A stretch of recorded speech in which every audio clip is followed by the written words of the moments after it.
Hello students, आप सभी का हमारे YouTube channel RT English study point पर पुनः स्वागत है। आज हम लोग प्रेजेंट परफेक्ट टेंस के बारे में पढ़ेंगे। तो आइए शुरू करते हैं। प्रेजेंट परफेक्ट टेंस, इसकी पहचान होती है कि जब वाक्य में मुख्य क्रिया के अंत में चुका है, चुकी है, चुका हूँ, चुकी हूँ, चुके हो, चुके हैं अथवा या है, ई है, ए है, ए हो, ये ऐसे शब्द आए तो उस वाक्य में क्रिया का अनुवाद प्रेजेंट परफेक्ट टेंस के रूल के हिसाब से होता है। ठीक है, एक वाक्य लेते हैं जो रिलेटेड हो। जैसे मैं पढ़ चुका हूं, मैं पढ़ चुका हूं, मैंने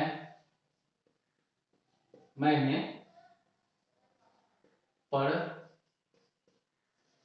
लिया है, मैंने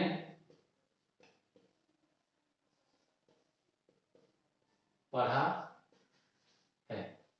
ये तीनों वाक्य देखने में तो अलग अलग लग रहे हैं, लेकिन तीनों का सेंस भाव जो है सेम है। तीनों के तीनों वाक्य जो होंगे इसमें चुका है, चुका हुआ है, या है और पढ़ा है, तो ये तीनों वाक्य जो है ये प्रेजेंट परफेक्ट टेंस के ही उदाहरण हैं। अब इनको हम सेंटेंस के स्ट्रक्चर के हिसाब से विस्तार रूप से बताएंगे। तो जैसे प्रेजेंट इंडेफिनिट और प्रेजेंट कंटिन्यूअस टेंस में आपको बताया 6 तरह के स्ट्रक्चर बना करके, वही 6 स्ट्रक्चर इनमें बनाए जाएंगे।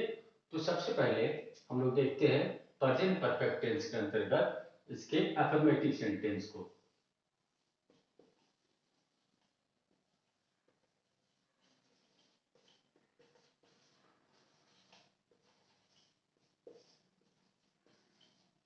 अर्थात सकारात्मक सकारात्मक वाक्य, सकारात्मक वाक्य। ठीक है, सकारात्मक वाक्य, इसका रूल क्या होता है ट्रांसलेशन करने का? वो ये होता है कि सबसे पहले सब्जेक्ट आता है, उसके बाद है या हैव आता है, उसके बाद वर्ब का थर्ड फॉर्म आता है और इसके बाद से ऑब्जेक्ट या अदर वर्ड्स ये आते हैं। अब ये डिसाइड करना है हमें कि हैज कौन से कर्ता के साथ आएगा और हैव कौन से कर्ता के साथ आएगा। उसके लिए ये टेबल आपके लिए मददगार होगा। टेबल की ओर ध्यान दें। ये मैंने एक टेबल बनाया है जिसमें पर्सन, सिंगुलर और प्लूरल लिखा हुआ है। पर्सन आपको पता है 3 होते हैं, फर्स्ट, सेकेंड और थर्ड। फर्स्ट पर्सन का सिंगल नंबर कोड होता है आई। तो आई के साथ जो होता है ये हैव का प्रयोग होता है। आई हैव रेड, मैं पढ़ चुका हूं, मैंने अभी जो उदाहरण दिया था उसी का ट्रांसलेट करते हैं, आई हैव रेड। इसका सेकेंड पर इसका जो ये होता है प्लूरल फॉर्म होता है फर्स्ट पर्सन का, वो होता है वी। तो we have read, you have read, और यहां भी जो होगा सेकेंड पर्सन के प्लूरल में भी हो जाएगा, यू हैव रेड। ऐसे थर्ड पर्सन में ही, सी, इट या राम, कुछ भी हो, थर्ड पर्सन प्रॉपर नाउन, तो इसके साथ क्या हो जाता है हैज आता है। तो ही हैज रेड, और इसमें दे या कोई भी प्लूरल करता इसके साथ क्या आ जाएगा हैव आएगा, दे हैव रेड। तो टेबल को देख करके आपका नजरिया क्या बना है, ये नजरिया होगा आपका कि सिर्फ और सिर्फ थर्ड पर्सन के सिंगुलर नंबर के कर्ता के साथ हैज आता है, तो उसके बाद से क्रिया का थर्ड फॉर्म आता है, और बाकी सभी पर्सन में, बाकी दोनों पर्सन के शेष नंबर के साथ हैव का प्रयोग होता है। क्लियर है? चलिए ठीक है, टेबल को मिटाते हैं, आगे बढ़ते हैं और इस हिसाब से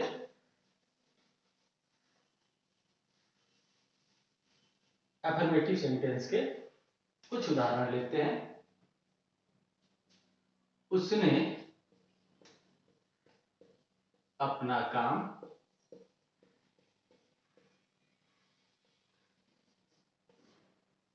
कर लिया है, उसने अपना काम कर लिया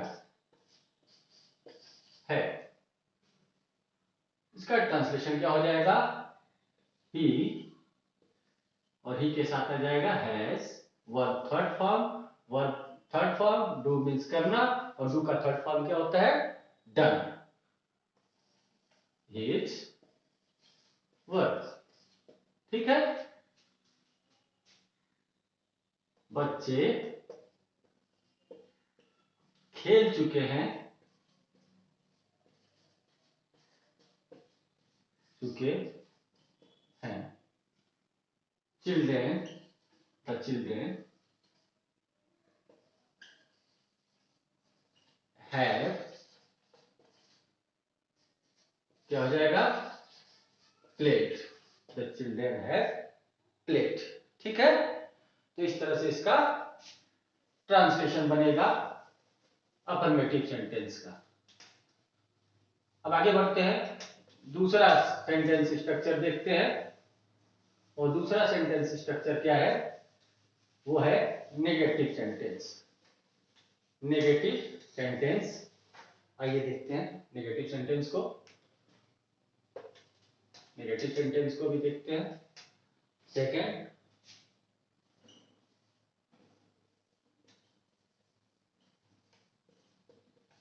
नेगेटिव सेंटेंस। ठीक है, नेगेटिव सेंटेंस, इसका ट्रांसलेशन करने का जो रूल होता है वो ये होता है, subject plus has have plus not plus verb third plus object या अदर वर्ड्स। इसका उदाहरण लें, जैसे वे लोग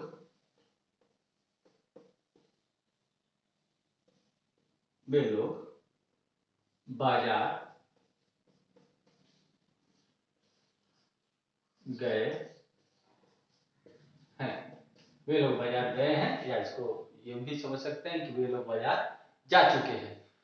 तो इसका क्या ट्रांसलेशन हो जाएगा, दे, और दे के साथ हैव आएगा, क्योंकि दे कौन सा पर्सन है, ये थर्ड पर्सन का प्लूरल फॉर्म है, उसके साथ हैव आता है।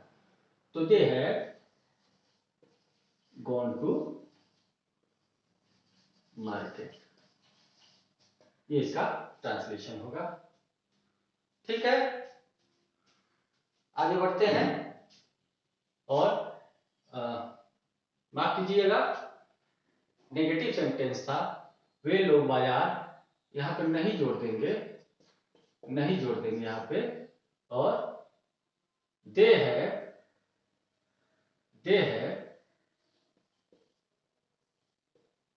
Not, they have not gone to market, ऐसे हो जाएगा। चलिए आगे बढ़ते हैं, नेगेटिव सेंटेंस के बाद से नेगेटिव सेंटेंस के कुछ और उदाहरण हो सकते हैं, जैसे बच्चे नहीं खेल चुके हैं, वे लोग अपना काम नहीं पूरा किए हैं, सीता स्कूल नहीं गई है, ऐसे तमाम उदाहरण हो सकते हैं। अब नेगेटिव सेंटेंस के बाद से अगला जो है सेंटेंस जो स्ट्रक्चर है वो है तीसरा इंट्रोगेटिव सेंटेंस।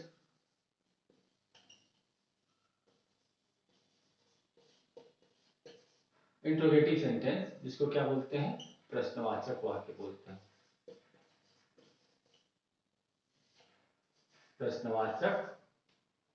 प्रश्नवाचक वाक्य, ठीक है। अब इसका क्या रूल होता है, अगर प्रश्नवाचक वाक्य हो perfect tense, present perfect tense में, तो उसका ट्रांसलेशन कैसे बनाएंगे। तो रूल ये है कि सबसे पहले हैज या हैव आता है प्लस सब्जेक्ट आ जाता है इसके बाद में, उसके बाद वर्ब थर्ड फॉर्म आ जाता है, इसके बाद से ऑब्जेक्ट और लास्ट में क्वेश्चन मार्क आ जाता है। कोई एक उदाहरण लेते हैं। क्या क्या क्या वह स्कूल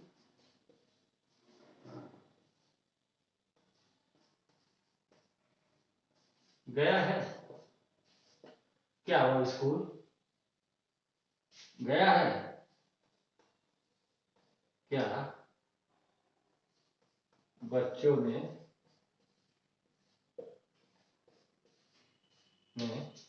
आज किताब पढ़ी है। ठीक है, इसका ट्रांसलेशन इस रूल के हिसाब से बनाएंगे। ये प्रेजेंट परफेक्ट टेंस के कौन से इंट्रोगेटिव सेंटेंस का उदाहरण दिए गए। क्या वह स्कूल गया है, सबसे पहले क्या आ जाएगा, has subject verb third form, has he gone to school, last में क्वेश्चन मार्क। ऐसे क्या बच्चों ने आज किताब पढ़ी है, तो बच्चे हैं इसलिए हैव से शुरुआत होगी। हैव द चिल्ड्रेन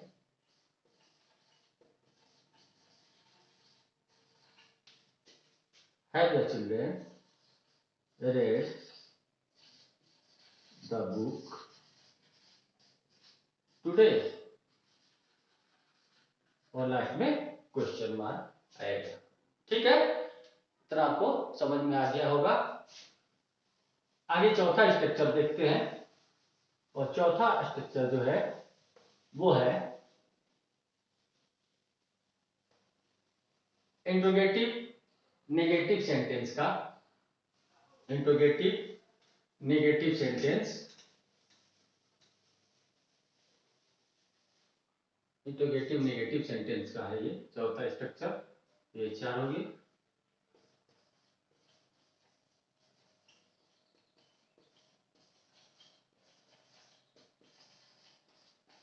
सेंटेंस, अच्छा, अगर इंट्रोगेटिव नेगेटिव सेंटेंस के वाक्य आ जाए तो उनका ट्रांसलेशन कैसे बनाएंगे, क्या रूल है, मैं आपको बताता हूं। इसका रूल ये है कि सबसे पहले हैज या हैव आएगा,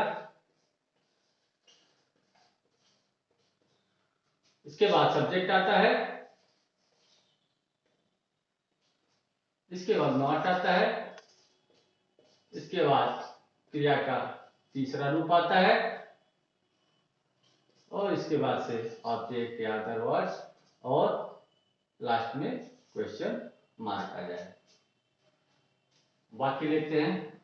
क्या क्या वे लोग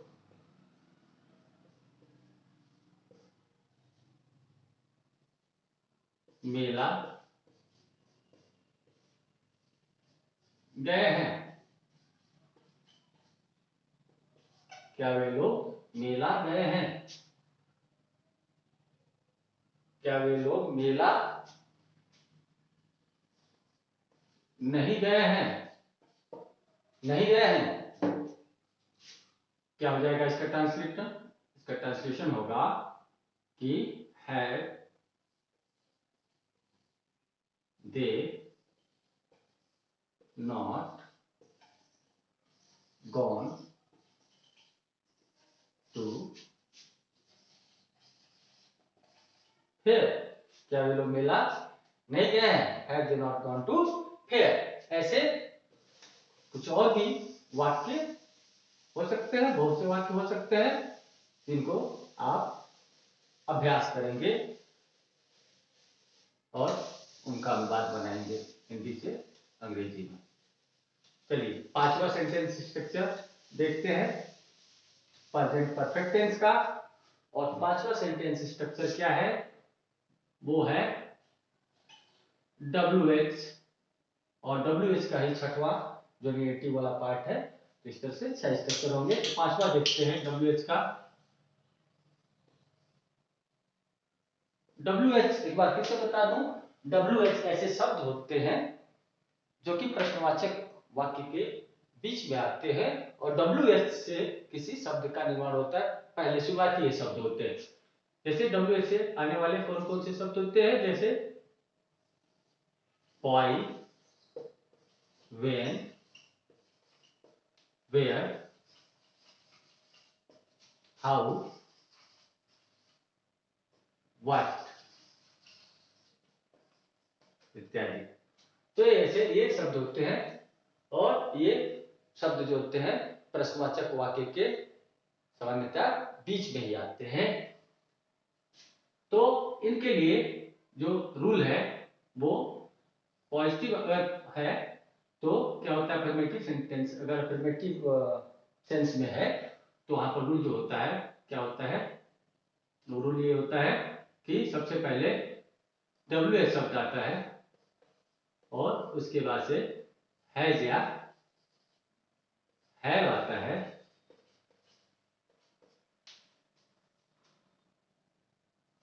उसके बाद से वर्ब थर्ड फॉर्म आता है, इसके बाद ऑब्जेक्ट आ जाएगा और लास्ट में क्वेश्चन मार्क आ जाएगा। ठीक है। और छठवां इसका स्ट्रक्चर जो होता है, पहले पांचवें का एक उदाहरण देख लें। पांचवें का एक उदाहरण देख लेते हैं कि वह कहां गया है, वह कहां गया है। इसका ट्रांसलेशन क्या हो जाएगा, सबसे पहले जो WH वर्ड है कहां, तो इसका ट्रांसलेशन करेंगे, और इसका जो है अंग्रेजी में इसकी मीनिंग क्या होती है, वेयर होता है। तो वेयर, और वेयर वह है करता, तो where has he gone, where has he gone, उसने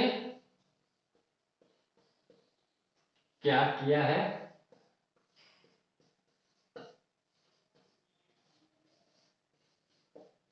उसने क्या किया है। इसमें क्या जो है WH वर्ड है, सबसे पहले इसकी अंग्रेजी बनाएंगे व्हाट, और उसने है तो इसलिए यहां है जाएगा, what has he done, what has he done. ठीक है। तो इस तरह से अगर इस स्ट्रक्चर का कोई वाक्य है तो उसका ट्रांसलेशन इस तरीके से बनाएंगे। अब मान लीजिए कि वाक्य WH वर्ड हो वाक्य में और नेगेटिव हो, तो उसके लिए एक छठवां स्ट्रक्चर भी आता है, और वो कौन सा है, उसमें रूल क्या होता है वो आपको बताता हूं। रूल ये है कि सबसे पहले वो WH वर्ड आएगा और प्लस हैज या है,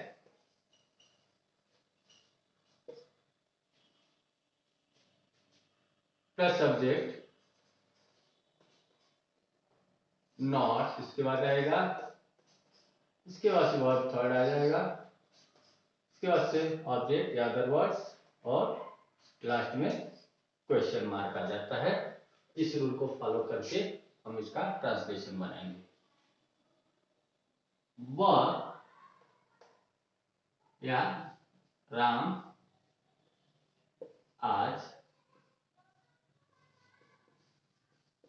स्कूल क्यों नहीं गया है। ठीक है, राम आज स्कूल क्यों नहीं गया है। मोर आज क्यों नहीं नाचा है।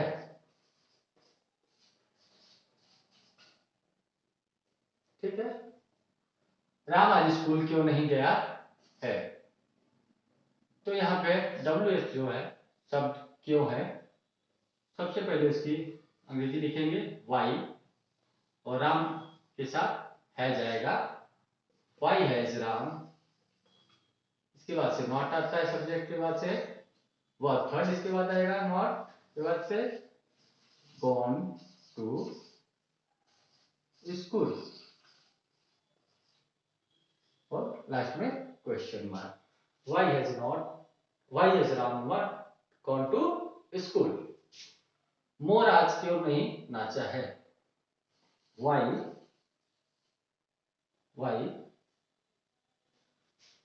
The peacock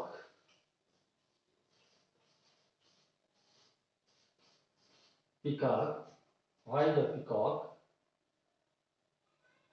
peacock why has sorry missing हो गया यहाँ पे has why has the peacock not danced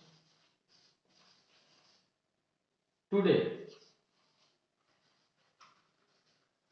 why the peacock has not danced today। तो इस तरह से ऐसे W से रिलेटेड अगर नेगेटिव सेंटेंस होंगे तो उनका ट्रांसलेशन इस रूल के हिसाब से करेंगे। तो इस तरह से आज हमने फिर से 6 स्ट्रक्चर प्रेजेंट परफेक्ट टेंस के बारे में भी जान लिए और आप इस पर अभ्यास करेंगे। मैं इससे रिलेटेड एक PDF जो है एक्सरसाइज की लिंक पे शेयर कर दूंगा, जिसको आप डिस्क्रिप्शन में जाकर के देख सकते हैं। तो आप देखते रहिए और पढ़ते रहिए मन लगा करके।